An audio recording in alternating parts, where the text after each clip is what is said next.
why do you think, okay, two questions on the Hillary front. I mean, one of the reasons she terrified me, I suppose, is that it was pretty damn obvious that she's been aiming at the presidency for 50 years. Sure.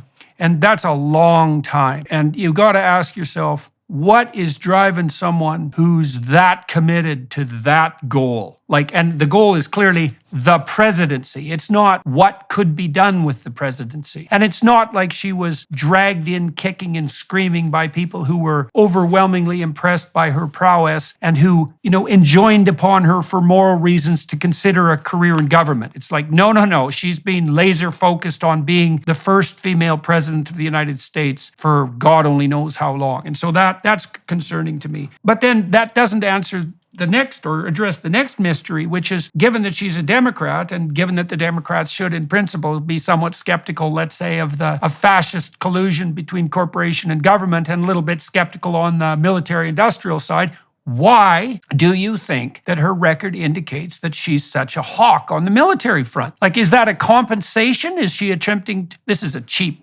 psychological interpretation, could easily be wrong. Is she trying to look tough on the foreign policy front to mitigate against any criticism of the fact that she might not be capable of that? Or what's going on? Why is she doing that? I don't think that's such a cheap analysis or assumption to make, because that is a reality, and that is one of my fears, not only about her, but also about some others who have been in those types of position.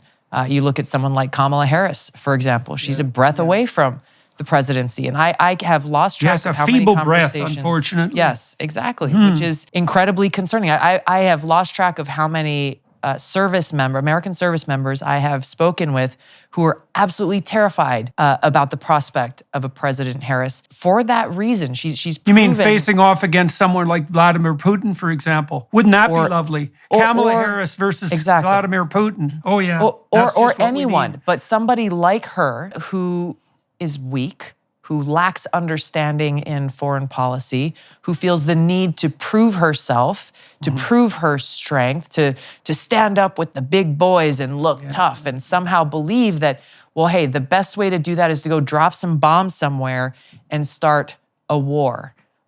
This is a terrifying prospect for someone, and you see this, yes, with some women who feel like they have to go and look tough, but that only happens if they're not actually internally strong individuals themselves.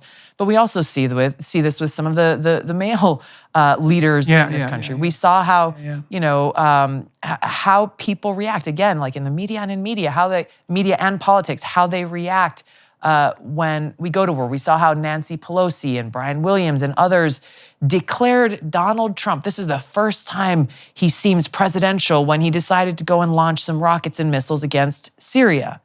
People who hated him, people who could not stand him and were obsessed with trying to destroy President Trump, all of a sudden he goes and launches some bombs, and they're all over the television saying, well, finally, he's acting like a president.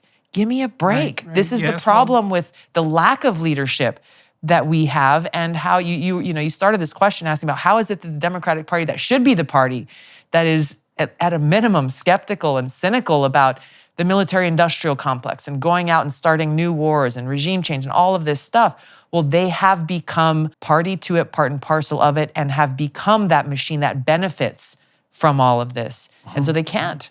It would be self-defeating